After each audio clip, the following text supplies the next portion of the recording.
출애굽기 25장 1절에서 끝절 40절까지 말씀을 저와 여러분이 한 절씩 나누어서 읽겠습니다.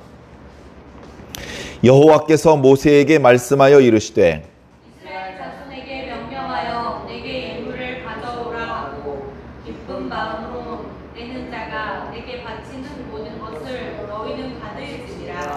너희가 그들에게서 받을 예물은 이러하니 금과 은과 놋과 청색 자색 홍색실과 다른 배실과 염소털과 붉은 물들인 수량의 가죽과 해달의 가죽과 조각목과 등유와 강유에 든 향료와 분야갈 향을 만든 상품과 호마노며 에봇과 흉패에 물릴 보석이니라. 내가 그들 중에 더할 성물을 그들이 나를 위하여 짓되 무릇 내가 네게 보이는 모양대로 장막을 짓고 기구들도 그 모양을 따라 지을지니라.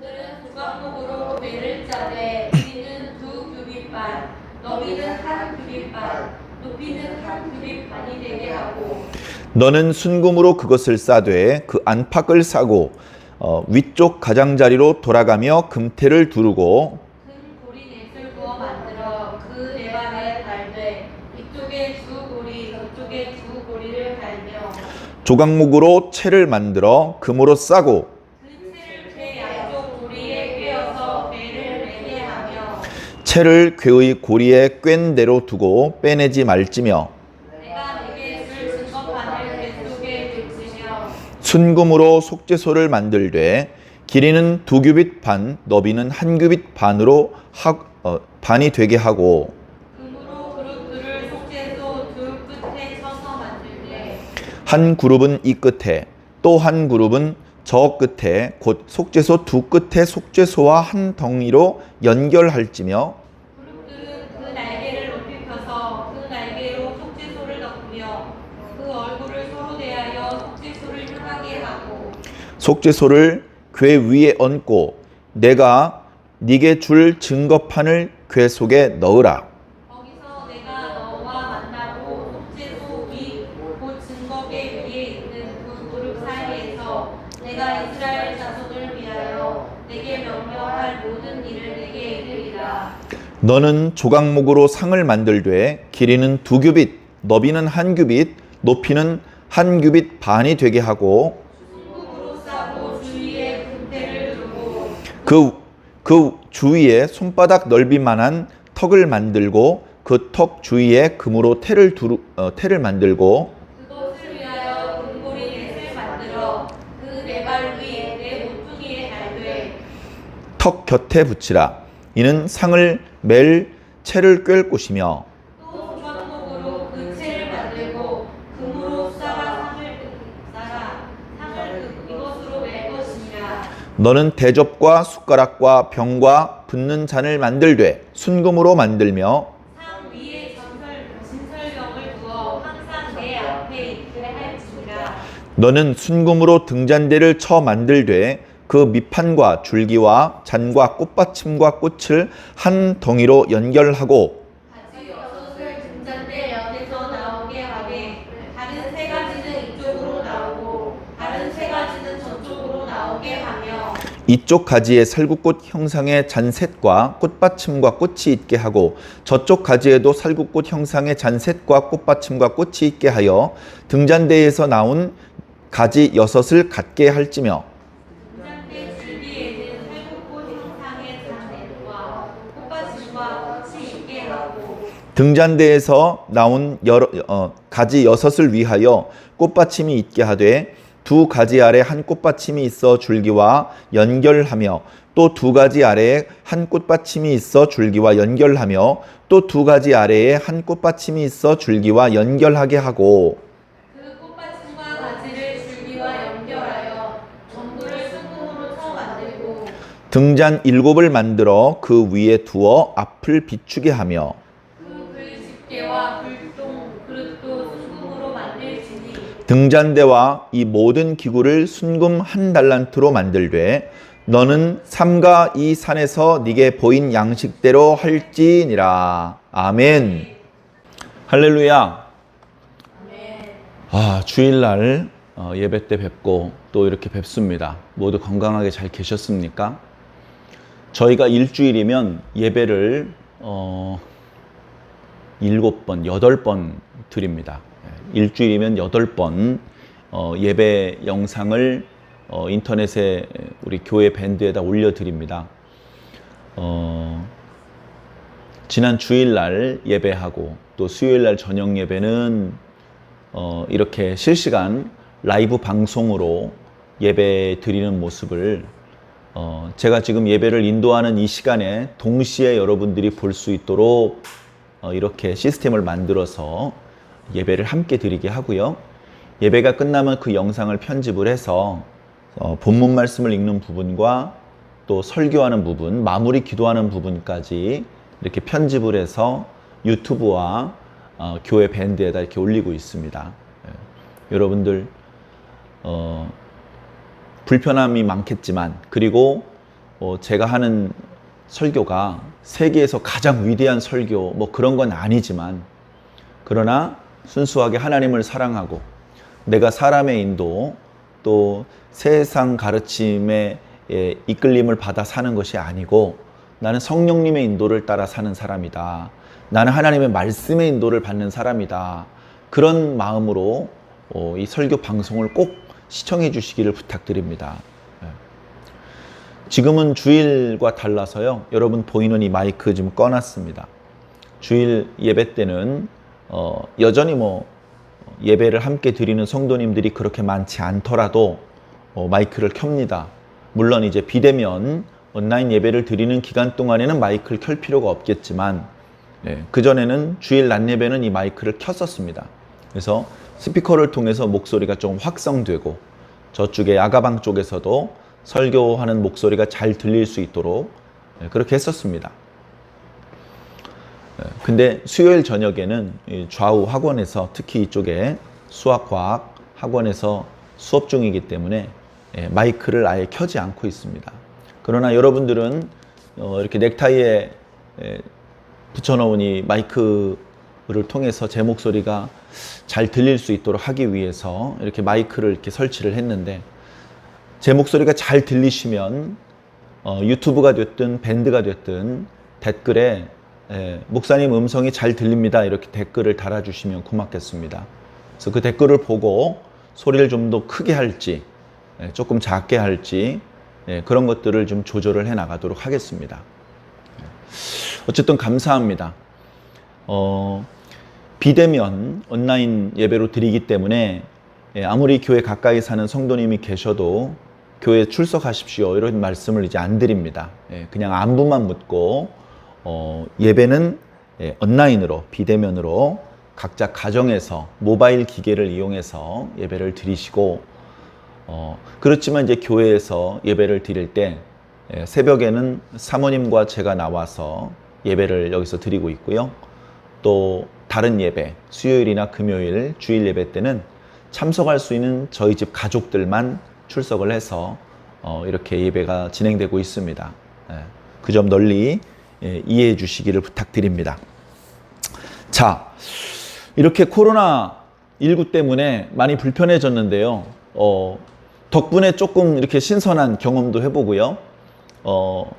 매우 안타까운 면도 있지만 이것 때문에 또 발전되는 부분이 있는 것 같아서 항상 긍정적으로 해석을 하려고 합니다. 여러분들 긍정적인 면도 있고 부정적인 면도 있으면 긍정적인 면을 좀 보시기 바랍니다. 그러면 훨씬 행복해질 수 있고 훨씬 좋은 결과를 만들 수 있을 것 같습니다. 자, 그래서 오늘도 이렇게 영상으로 우리 성도 여러분들을 만나는데, 오히려 이런 영상 시스템이 없을 때보다 어쩌면 더 많은 성도님들과 지금 이렇게 만나게 되는지도 모르겠습니다. 새벽 예배 때, 주일 예배 때, 요즘 이제 로마서 말씀 묵상하고 있는데 수요일 저녁엔 무슨 말씀을 하실까?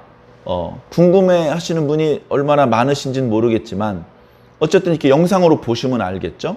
수요일 저녁에는요, 작년 1년 동안 창세기 말씀을 강해했고요. 올해 출애굽기 말씀을 이어서 강해하고 있습니다. 현재 이제 8월달 하순으로 접어들어서 지금은 출애굽기 25장에 접어들었습니다. 이제 칠판을 보면서 설명을 드리겠습니다. 예, 출애굽기 1장부터 말씀드리면 이제 너무 머니까요. 19장부터 19, 20, 21, 22, 23 그리고 24. 이스라엘이 하나님의 백성입니다. 언제부터? 하나님과 언약을 맺은 때부터 그렇습니다. 물론 이 언약은 아브라함 때 벌써 맺었죠. 아브라함하고 맺은 언약이 이 뻥카드가 아니었다는 것을 확실히 알려주기 위해서 동일한 내용의 언약을 이삭하고도 맺었고요. 야곱하고도 맺었습니다. 물론 그 야곱 이후에는 누구랑 이렇게 맺진 않았습니다. 하나님께서는 야곱도 죽었고 이삭도 죽었지만 아브라함, 이삭, 야곱과 맺었던 언약을 묵묵히 이루고 계셨습니다. 아무도 하나님 앞에 우리를 이 애굽에서 해방시켜 주십시오 라고 요청하지 않았지만 하나님께서는 준비하고 있었습니다. 아무도 모르게 모세를 준비하고 있었고 훈련하고 있었고 때가 되었을 때 떨기나무에 불이 붙으면서 모세를 호출하셨고 모세를 당신의 도구로 사용하셨고 모세가 한 것 같지만 백성들의 눈에는 모세가 보이고 모세가 위대해 보이지만 실제로는 모세는 하나님의 손에 붙잡혀 있는 꼭두각시일 뿐 실질적인 모든 능력은 하나님의 손으로부터 나왔습니다. 그 능력으로 애굽을 하나님께서 제압하시고 이스라엘 백성들은 전혀 충돌 없이 자유의 몸으로 애굽에서 나올 수 있었습니다. 물론 우여곡절이 있었죠. 가면서 여러 가지로 어려움도 있었고요. 또 애굽의 군대가 쫓아오는, 그래서 홍해를 건너가는 이제 그런 일도 있었습니다. 그 모든 우여곡절은 그냥 평탄하게만 간 것이 아니고 이렇게 물을 만날 때도 있고 목마를 때도 있고 양식을 얻을 때도 있고 좀 줄일 때도 있고 이렇게 좀 우여곡절이 있지만 그 우여곡절은 오히려 하나님의 능력이 나타날 수 있는 기회가 제공된 것이고 하나님께서 더 밀접하게 하나님의 백성을 지키고 계시는 것을 드러내 보여주는 계기가 되었을 뿐입니다. 결과적으로 이스라엘 백성들은 성공적으로 시내산 아랫자락까지 왔습니다. 시내산에 왜 왔죠? 하나님 만나러 왔죠. 그동안도 계속 하나님은 이스라엘과 함께 하셨지만 그러나 인격적으로 만나는 게 중요합니다. 예를 들어서 완주중앙교회에 출석해서 예배를 함께 드립니다. A 성도도 함께 완주중앙교회에 출석해서 예배를 드리고 있고 B 성도도 그렇게 하고 있습니다. 같은 교회 성도입니다. 근데 꼭 예배 시간에 이쪽 끝 저쪽 끝에 앉고 예배가 끝나면 불이 나게 집으로 들어가서 아무런 친교가 없다면 얼굴도 이름도 생소한 채로 1년, 2년 그냥 지나갈 수도 있는 겁니다. 하나님께서 분명히 이스라엘과 함께 하셨지만 얼굴을 마주보고 하나님 이렇게 부르지 못했었거든요. 이스라엘은 스스로 하나님을 부르지 못했었습니다. 오직 모세만이 하나님을 불렀고 하나님도 모세만을 호출해서 부르셨습니다. 그런 관계였다가 이제 하나님께서는 이스라엘 백성 전체를 일순간에 만나주시는 그런 드라마틱한, 이전에도 이후에도 그런 적이 없었던 엄청난 은혜를 시내산에서 베풀 계획을 세우고 계셨던 것이죠. 그래서 하나님께서 시내산 앞에까지 이스라엘 백성을 안전하게 인도해 주셨고요. 여기서 이제 하나님의 백성과 하나님이 만나는 준비를 하게 됩니다. 19장은 그래서 준비를 하는 것이죠. 준비. 어떤 준비를 했느냐? 먼저 하나님의 뜻대로 순종할 것을 맹세했고 그리고 3일 후에 하나님을 만나기 위해서 이렇게 목욕을 하고 여자를 가까이 하지 않고 옷을 빨고 이렇게 성결하게 자기 자신을 준비했습니다. 그리고 세 번째 날이 되자 하나님께서 말씀하신 대로 나팔 소리가 들렸습니다. 이상하다. 이스라엘 백성들 중에서는 나팔 소리를 부는 사람이 한 사람도 없었는데 어디서 나팔 소리가 나는지 견딜 수 없이 큰 나팔 소리가 들리는데 그것은 하나님께서 천사들을 동원해서 불게 하셨던 나팔 소리였던 것 같습니다. 나팔 소리는 그 자체가 하나님의 말씀을 상징하기도 하지만 잠시 후에 진짜 하나님께서 임재하시는 것을 준비시키는 의미가 있는 것입니다. 그래서 그 나팔 소리가 나고 하나님께서는 산 꼭대기 불 가운데 구름과 연기 가운데 임재하셔서 모세를 가까이 나오게 하시고 선을 그어서 어느 지경 이상은 더 이상 침범에 들어오지 말고 너만 나에게 가까이 와라. 그렇게 말씀하시더니 조금 있다가 백성들 전체를 가까이 오게 해라. 그러더니 20장부터 우리 출애굽기 20장은 10계명을 처음으로 주신 말씀이죠. 그 장면이죠. 그래서 하나님께서 처음으로 10계명에 대한 계명을 주십니다. 근데 그 10계명에 대한 계명은 모세가 대표 선수로 혼자 들은 것이 아니고요. 모든 이스라엘 사람들이 함께 들은 겁니다. 그런데 그때 10계명의 말씀을 주셨던 하나님의 음성은 조금 전에 견디기 힘들 정도로 큰 나팔 소리보다 더 큰 목소리로 하나님께서 말씀해 주셨습니다. 하나님의 능력은요, 우리가 짐작할 수가 없어요. 우리가 수치적으로 묘사할 수가 없습니다. 하나님의 능력은 위대하십니다. 그것을 우리가 몰라요. 너무 자주 잊어버려요.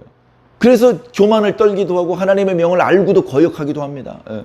그런데 하나님의 강력하신 음성이 코앞에서 막 쏟아지면 견딜 수가 없는 겁니다. 견딜 수가. 그런 강한 음성으로 하나님께서 10가지 계명을 계속해서 말씀을 쏟아내셨습니다. 그리고 10번째 계명을 말씀하시고서 잠깐 하나님의 말씀이 끊어졌습니다. 그때 백성의 두령급, 백성의 장로들 몇 사람이 모세에게 가까이 왔습니다. 백성들이 다 하나님 가까이 서 있었지만 모세는 훨씬 더 가까이 앞쪽에 서 있었거든요. 그래 하나님 쪽에 가까이 서 있는 모세 쪽으로 조심조심 와가지고 모세 옷자락을 잡아당기면서 부탁을 합니다. 이렇게 우리가 하나님을 만나는 좋은 날, 우리가 하나님의 음성 듣다 다 죽게 생겼습니다. 이 기쁜 날 우리가 죽어서야 되겠습니까? 우리는 하나님의 음성을 직접 듣는 것을 감당할 수가 없으니 모세 당신이 대표로 하나님께 더 가까이 가서 하나님의 음성을 당신이 들으시오. 우리는 이 큰 하나님의 음성을 감당할 수 없으니 장막으로 돌아가 있겠소. 그래, 당신이 하나님의 말씀을 다 듣고 그리고 돌아와서 우리에게 그 말씀을 전달해 주면 우리는 당신의 말을 하나님의 말씀으로 믿겠소. 하나님께서 그 이야기를 듣고 옳게 여기셨습니다. 백성들을 장막으로 돌아가라고 말씀하시고 모세는 하나님께 더 가까이 다가오게 하셨습니다. 그리고서 주신 말씀이 20장 뒷부분의 말씀부터 23장까지 말씀이죠. 그러니까 20장 앞부분에 주셨던 10계명 플러스 알파, 그 뒤에 여러 가지 계명들을 주셨습니다. 그 계명의 내용은 여러 가지 내용들이 있죠. 뭔가 이렇게 무슨 이렇게 체계가 잡혀져 있어 보이지는 않지만 그러나 하나님의 계명들입니다. 이 계명은 쉽게 말하면 이스라엘 사람들과 하나님께서 이렇게 언약을 맺는, 계약을 맺는 계약서입니다. 계약을 맺기 전에 계약서를 먼저 보여주는 거죠. 내 계약 조건은 이거야. 너희들 지킬래? 지키겠습니다. 너 지킨다고 했어? 자세히 보라우. 계약서를 보여주었습니다. 쭉 읽어봤습니다. 지키겠습니다. 그래? 그럼 우리 서로 도장 찍은 거야? 그렇게 해서 계약이 성사된 겁니다. 그래 하나님께서 주신 계명이 23장까지 마무리가 되고 24장에 드디어 하나님과 이스라엘 백성 사이에 언약이 체결됩니다. 이제는 이스라엘 사람의 먼 조상 아브라함하고 하나님하고 언약됐기 때문에 우리가 언약 백성이야가 아니고 내가 직접 하나님하고 언약했어. 내가 직접. 이 언약을 온전히 성사시키기 위해서 모세는 매우 노력을 많이 합니다. 먼저 하나님께서 주셨던 말씀을 가까이 있는 이스라엘 사람들한테 이야기를 해줍니다. 그들이 하나님의 말씀을 절대적으로 따르겠다고 이야기를 합니다. 그 하나님께서 주셨던 말씀을 언약서에다 기록을 합니다.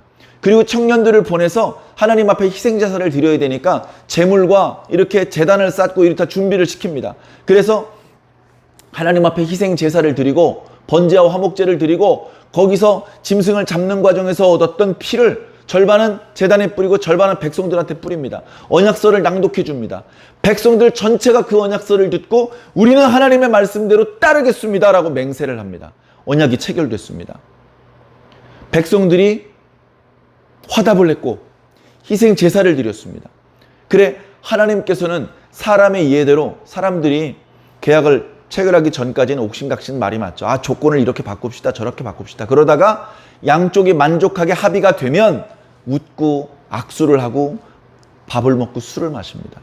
그런 인간의 예대로 백성 중에 74명 아브라함과 모세와 아론 그리고 아론의 아들 나답과 아비후 그리고 이스라엘 사람들의 대표 70장로 그리고 모두 합하니까 74명인데요. 74명을 하나님 가까이 부릅니다. 하나님 가까이 불러서 그 74명이 하나님의 얼굴을 보고 밥을 먹고 마셨다라고 기록하고 있습니다. 그렇게 가까이서 하나님을 보았지만 하나님께서 그들에게 손을 대지 않으셨다. 손을 대셨다는 건 죽이셨다는 것의 은유적인 표현인데요. 죄가 있는 상태로 하나님을 보면 죽어야 됩니다. 물론 이때 그들이 바라본 것은 하나님의 얼굴, 하나님의 형상 전체가 아니고 하나님께서 계신 보좌 모퉁이를 본 것 같긴 합니다. 그 묘사의 내용을 자세히 보면. 그러나 어쨌건 그들은 하나님 가까이 갔고 최초에 시내산에 가까이 왔을 때 정해놓았던 경계 안쪽으로 들어가서 하나님 대면하면서 식사를 하는 그런 영광을 누렸습니다. 이런 영광은요, 성경 전후로 없어요. 예.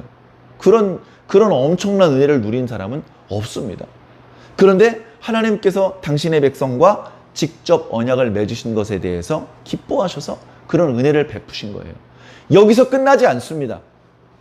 24장의 언약의 맺음으로 끝나지 않고요.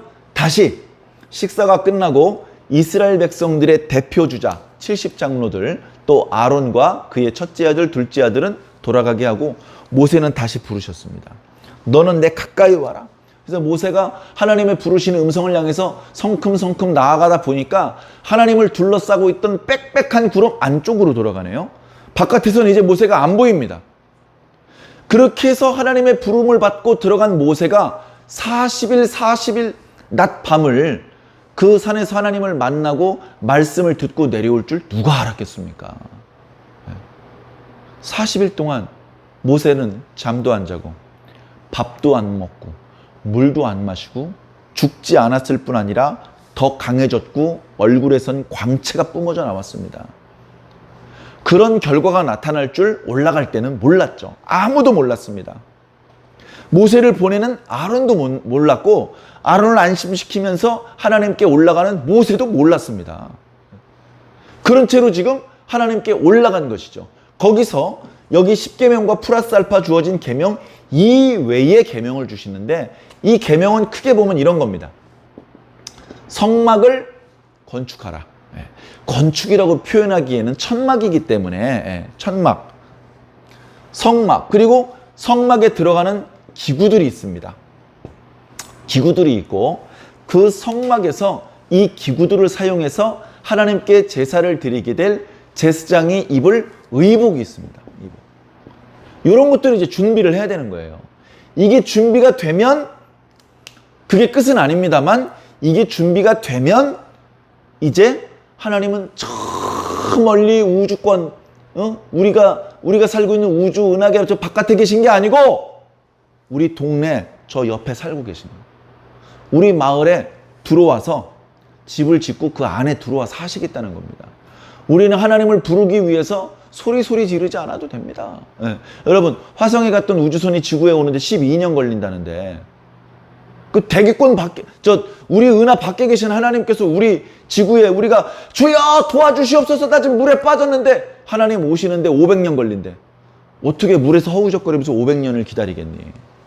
그렇게 하나님께서 멀리 계신 게 아니라 멀리 계셔도 물론 금방 오실 수 있는데 이스라엘 사람들이 느낄 수 있게 이스라엘 사람들이 살고 있는 진영 한가운데 들어와 사시겠다. 너희는 나에게 기도할 일이 있으면 쪼르르 와서 기도해라. 내 즉시 응답해 주겠다. 이런 놀라운 은총을 주시기 위해서 성막의 건설을 명하신 겁니다. 자, 그래서 오늘 이제 25장이잖아요. 25장부터 31장까지 계속 이 말씀이 이어지는데 성막을 건축하기 전에 백성들로 하여금 헌물을 바르라 그래요. 헌물. 자, 이 헌자가 들어가는 게 참 놀랍습니다. 하나님 앞에 바치는 거거든요. 물건을 바칠 땐 헌물, 돈을 바치면 헌금, 몸을 바치면 헌신. 자, 이때 헌물을 바쳐요. 어떤 걸 바치라고 했어요? 성경 읽지 말고 기억나는 대로. 금, 은, 놋, 그 다음에 각종 실, 털, 나무, 가죽, 또 향품, 또 보석, 뭐 이런 것들. 이런 것들. 자, 보석은 나중에 제사장의 의복을 만들 때 쓸 거고요. 향품은 이 기구에, 그러니까 등잔이라든가 또는 분향할 때 쓰는 향재료로 쓰는 거고요. 가죽은 이제 성막을 덮을 때 쓰고, 이 나무는 이제 기구, 언약궤라든가 떡상이라든가 이런 거 만들 때 쓰고, 그 다음에 이제 이 털이나 이게 실로 이제 여러 가지 옷감을 자르는 데 쓰는 거고요. 금은 놋은 역시 그 기구들을 만들 때 쓰는 겁니다. 이제 금 같은 경우는 이 나무로 만든 것 위에다가 금으로 이제 코팅을 하는 그런 방법을 쓰고요. 놋 같은 경우는 성막 바깥에 제단 뜰에 있는 여러 기구들을 만들 때 주로 씁니다. 그러니까 이것들은 하나님께서 갑자기 돈 욕심이 나셔가지고, 야, 내 돈 좀 만져보고 싶은데 갖고 와봐, 그렇게 해서 갖고 온 게 아니고 하나님의 백성들의 기쁨, 자원하는 마음으로 바친 헌물을 통해서 당신이 거하실 집을 지으시려는 겁니다. 그러니까 결국은 뭡니까? 이것들은 이스라엘이 자기가 복 받는 데 쓰이는 거예요. 야, 너 돌 많지? 돌 좀 내놔봐. 아, 싫어요. 내 돌이 많은데 너한테 주긴 싫어요. 그래? 나 지금 선물 가지고 너한테 가려고 그러는데 진흙탕이라서 길을 만들려고 그래. 돌을 깔아가지고 너한테 가려고 그랬는데 돌 싫다고? 뭐 선물 안 줘. 선물은 금인데 얼마나 손해입니까? 돌 주고 금 받을 수 있는데. 그래서 하나님께 작은 것 드리고 큰 거 받는 겁니다. 우리가 하나님께 받을 수 있는 가장 큰 게 뭡니까? 뭡니까? 돈입니까? 생명입니까? 뭐가 제일 커? 하나님께 받을 수 있는 거. 예? 우리가 하나님께 받을 수 있는 것 중에 제일 큰 게 뭐냐고요? 몰라요? 얘기해 준 적 없어요? 하나님이 제일 큰 거예요. 하나님을 받아야지. 그보다 더 큰 게 어디 있어요? 하나님을 받는 거예요. 하나님을 내 아버지로 받는 거예요. 자, 그래서 이 헌물로 이제 성막과 그 기구들을 만드는데요. 자, 먼저 오늘 말씀 25장에는요, 세 가지를 우선 말씀하고 있습니다. 첫 번째는요, 언약궤입니다. 언약궤. 궤는 이제 궤짝, 상자를 말하는 거잖아요. 언약궤라고도 하고, 법궤라고도 하고, 증거궤라고도 하는데요. 그건 뭐 중요하지 않아요. 그죠? 그냥 그때 그 궤를 명칭을 하는 표현이 조금씩 다를 뿐이에요. 하나님의 율법의 돌판이 들어있기 때문에 법궤다. 하나님의 말씀이 증거되는 곳이기 때문에 증거궤다. 하나님과 언약을 맺었던 것을 상징하기 때문에 언약궤다. 뭐 얼마든지 표현이 가능하죠. 자, 언약궤는요, 2.5 규빗, 여긴 1.5 규빗, 높이도 1.5 규빗. 자, 이렇게 이제 만듭니다. 이렇게 만들죠. 이렇게 만들어요. 여기 이제, 자, 이렇게 한번 그려볼까요? 속이 비었죠? 이 상자를 만드는 거예요. 뭘로 만드느냐? 조각목이라는 나무로 만들어요. 조각목. 아까 나무가 있었죠? 조각목이라는 것으로 만듭니다. 그 나무를 만드는데, 나무로 일단 이 궤를 잘 만들고, 그리고 나서 금으로 싸요, 금. 금으로 싸는데 안에도 금으로 싸고 밖에도 금으로 싸요. 금으로 싸. 여기 위에는 이제 금태를 두르게 돼 있어요. 금태를 두르게 돼 있어요.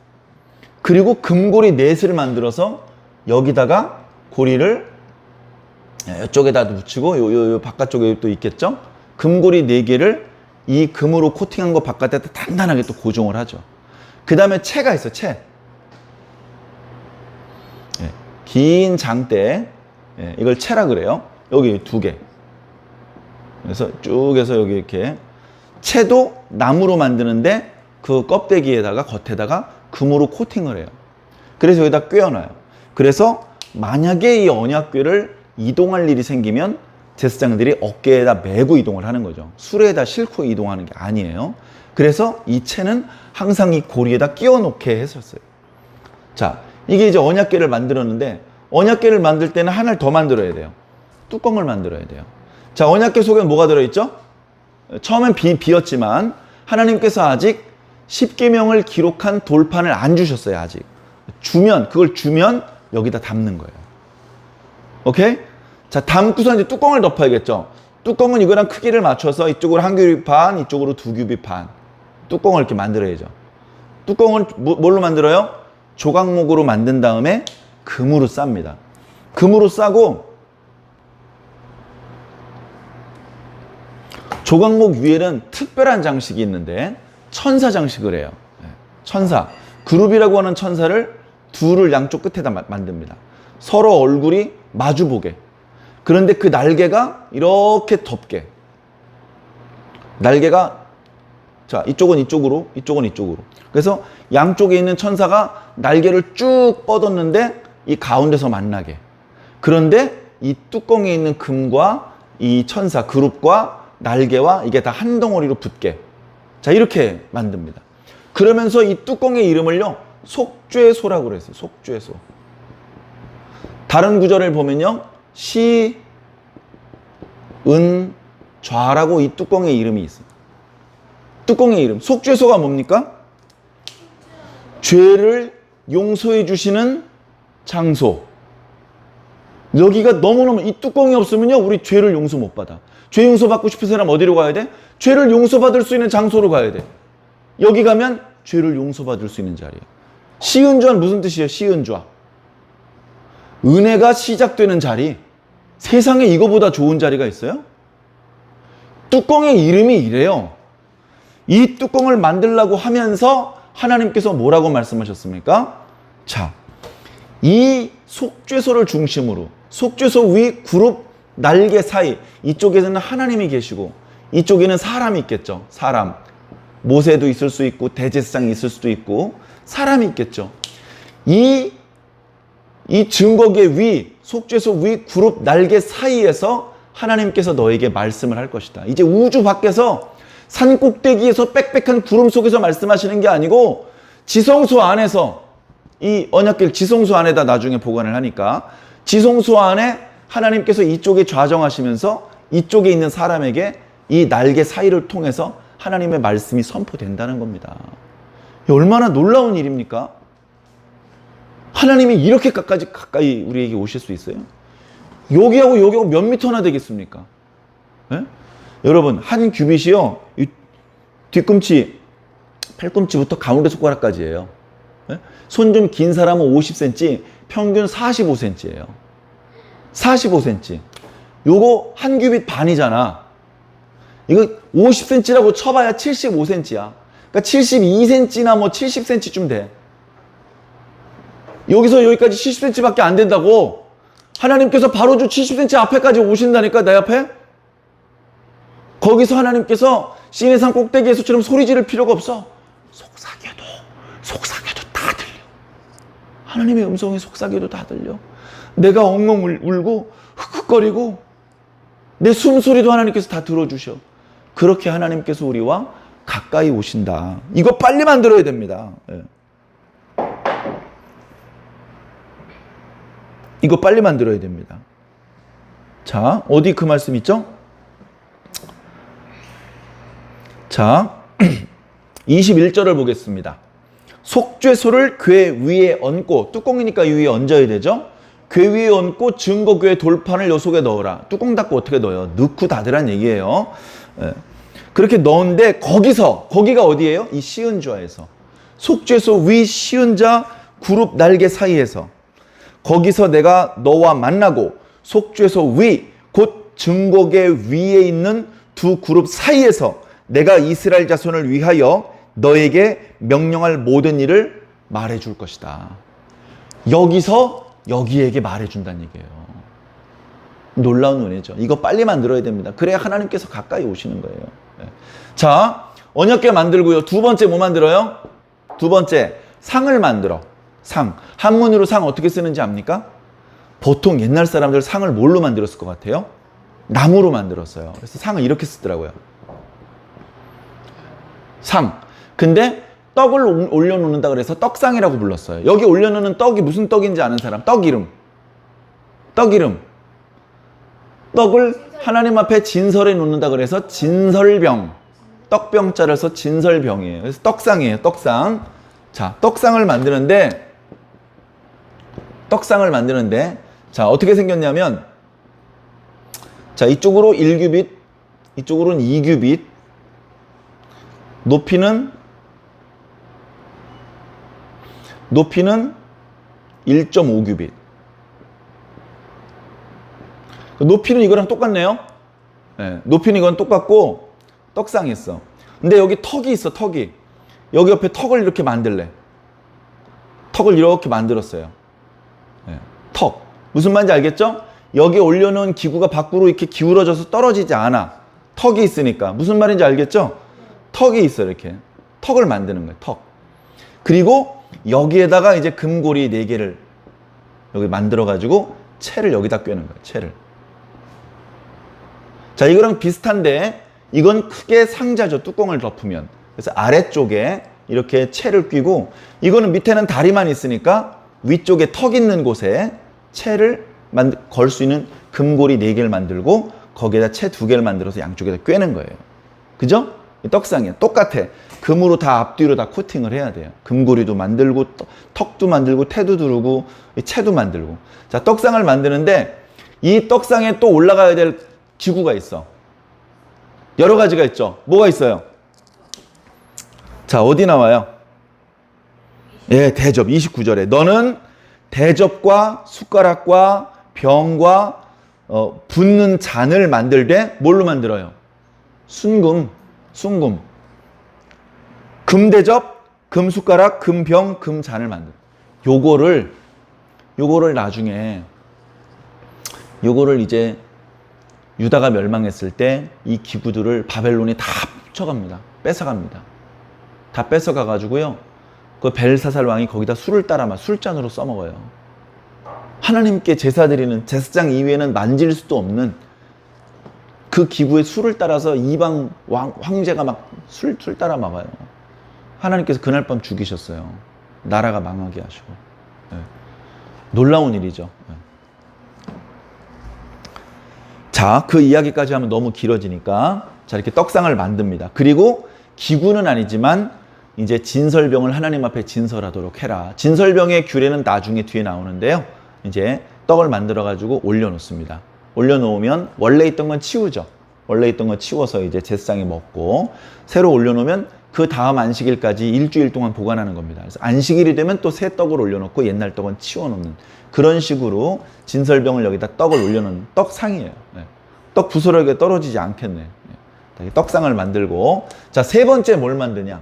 세 번째는요, 등잔대를 만듭니다. 등잔대. 자, 뭐 그림 공부하는 건 아니지만 지울게요. 이제 등잔대를 보여드려야 되니까. 등잔대. 이제 촛대 생각하면 되는데요. 우리는 촛대에다가 초를 꽂잖아요. 근데 이건 촛대가 아니기 때문에 등잔대이기 때문에 잔을 올려놓고 잔에 기름을 붓고 거기에 심지를 꽂아서 심지 끝에 불을 붙이는 거예요. 무슨 말인지 알겠죠? 심지가 좀 타면 그 그릇 속에 그 타면 숯검댕이 같은 게 거기 있겠죠? 그런 것들을 이제 제거하는 집게도 나중에 만들어야 돼요. 자, 등잔대를 만드는데요. 등잔대 받침을 만듭니다. 받침을 만들고 줄기를 만들어요. 그러니까 받침하고 이제 이 촛대가 쓰러지면 안 되니까, 그죠? 밑에는 널찍하게 이렇게 등잔대를 만들고 거기에 기둥을 쭉 만들죠. 기둥을 쭉 만드는데 여기에 이제 가지가 6개가 나와요. 가지가 이렇게 하나 나오고 이렇게 하나 나오고 이렇게 하나 나와요. 오른쪽으로 3개, 왼쪽으로 3개. 제가 그림을 좀 이쁘지 못하게 그렸지만 그건 이해를 해주세요. 자, 그래서 각 가지 끝에 뭐가 있냐면은 꽃받침하고 꽃이 있어요. 그죠? 꽃받침하고 뭐 이제 장식이 있는 거죠. 꽃받침하고 꽃이 있어요. 꽃받침하고 꽃이 있고, 꽃받침하고 꽃이 이렇게 있고, 그리고 이 가지 2개가 만나는 여기 또 꽃받침이 있어요. 꽃받침이 여기 4개가 있다고 돼 있어요. 그래서 여기 3개는 이쪽에서 오는 가지가 만나는 자리에 있고, 그러니까 아마 우리 인간적으로 생각을 해보면 이쪽으로 이제 가지가 뻗어나왔으니까 이 가운데 중심 기둥, 줄기라고 표현하셨는데 단단하게 고정하기 위해서 고정도 할 겸 장식도 할 겸. 그런데 이 가운데는 또 여기다 이제 잔을 7개를 놔야죠. 7 등잔을 놓는 거죠. 그래서 7 등대, 7 금촛대. 뭐 이제 자, 한번 쭉 읽어볼까요? 제 표현이 맞는지. 31절부터 한번 읽어볼게요. 너는 순금으로 등잔대를 쳐서 만들 때 그 밑판과 줄기와 잔과 꽃받침과 꽃을 한 덩어리로 연결하고 가지 여섯을 등잔대 곁에서 나오게 하되 다른 세 가지는 이쪽으로 나오게 하고 다른 세 가지는 저쪽으로 나오게 하고 그렇게 했죠. 그 다음에 이쪽 가지에 살구꽃 형상의 잔셋과 꽃받침과 꽃이 있게 하고 저쪽에도 똑같이 그렇게 좌우로 세 개씩. 그 다음에 등잔대 줄기에는 살구꽃 형상의 잔넷과 꽃받침과 꽃이 있게 하라. 그러니까 여기 있는 잔은 이게 보강용이에요. 이렇게 보강용. 그래서 여기 네 개가 있는 거죠. 가운데는. 근데 실질적으로 불을 붙이는 건 이렇게 7군데만 불을 붙입니다. 7군데만.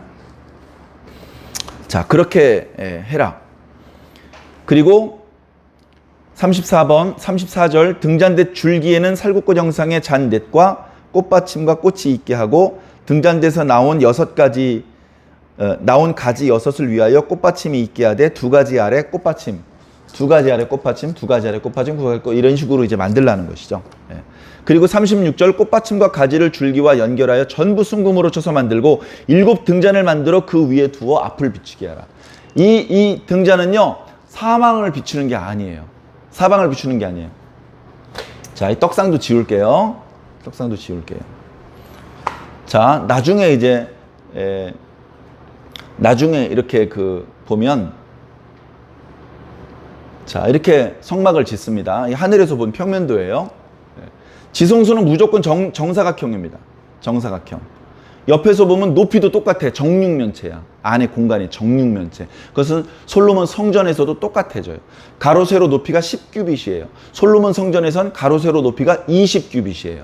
요한계시록에 가서 새 예루살렘 성전에서는 찾아보세요. 자, 이렇게 지성소가 있고 성소가 있는데 이쪽으로 이제 문이 이렇게 딱 있죠. 이쪽으로. 여기 동쪽이에요. 동쪽으로부터 들어가요. 그럼 여기 이제 언약궤를 딱 놓고 두 그룹이 날개를 쫙 펼치면 이쪽에서 하나님께서 임재하고 계시고 대제사장이 여기서 말씀을 듣는 거죠. 모세가 여기서 말씀을 듣는 거예요. 근데 이제 여기 옆에 이 중간에 성소가 있는데 여긴 뭐가 있느냐? 여기 등잔대가 있어요. 등잔대. 여기 뭐가 있어요? 떡상이 있어요. 떡상. 떡상에 무슨 떡이 있다 그랬죠? 진설병. 진설병이 몇 조각인지 아는 사람? 진설병이 12조각. 어이, 천재인데? 진설병 12조각이 무엇을 의미하는지 아는 사람? 이스라엘 12지파. 그러면 등잔대 7 등잔이 무엇을 상징하는지 아는 사람? 이건 이스라엘 민족을 사랑하시는 하나님의 따뜻한 시선, 하나님의 눈동자를 상징해요. 그래서 이건 절대 꺼트리면 안 돼. 하나님께서 우리를 안 보시잖아, 꺼지면. 그런 상징성이 있기 때문에 이건 계속해서 불을 밝혀야 돼요.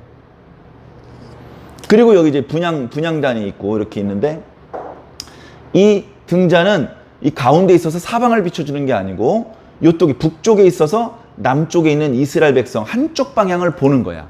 그러니까 이 등잔의 빛이 사방으로 퍼질 필요가 없어. 한쪽 방향으로만 비추면 돼. 그 말씀을 하고 있는 겁니다.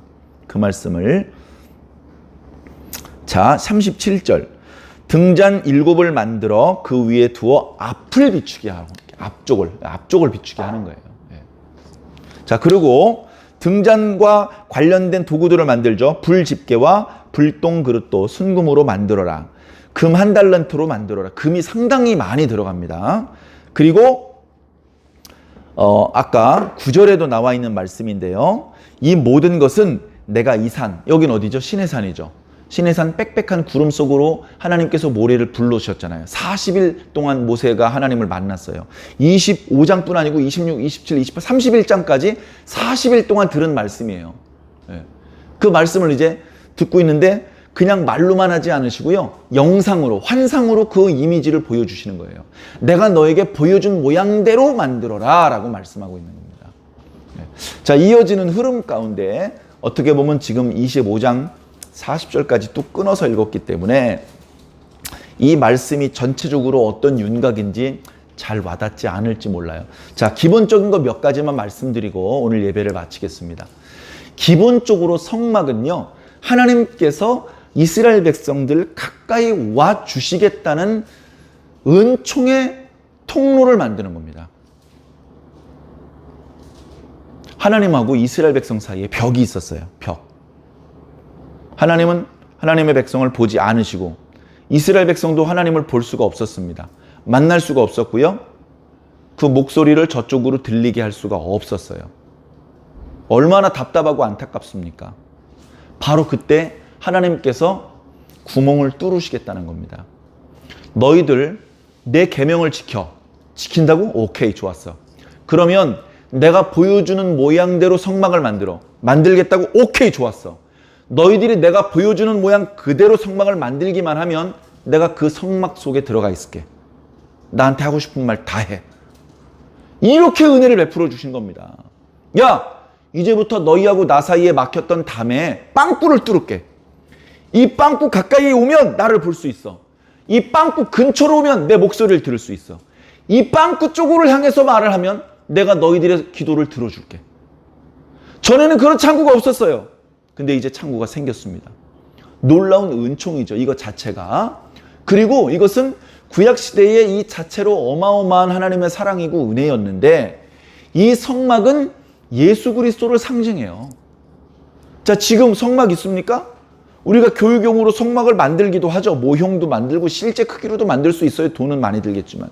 그게 중요하지 않아요. 지금 만들어봤자 거기로 하나님 오지 않아요. 중요한 건 뭡니까? 지금 이 시대의 성막이 뭐냐? 지금 이 시대에 우리하고 하나님 사이에 그 막혔던 담을 허시고 우리와 하나님 사이의 소식을 전달해주는 통로는 누구냐? 예수 그리스도라는 겁니다.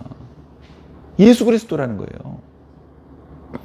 예수 그리스도가 아니면 하나님께 우리의 소식을 전달해 드릴 수가 없어요. 우리 하나님께 뭐 합니까? 기도하죠? 예수 그리스도 이름으로 기도 안 하면 꽝돼, 꽝. 말짱 꽝이야. 기도 잘해놓고 in the name of 석가모니 이름으로 기도합니다. 그 기도가 하늘로 올라가겠니? 안 되는 거예요. 예수 그리스도의 이름으로 기도해야만 하나님께 우리의 기도가 올라가는 겁니다. 하나님은 예수님을 통해서만 말씀해 주셔. 다른 통로로 말씀하지 않아.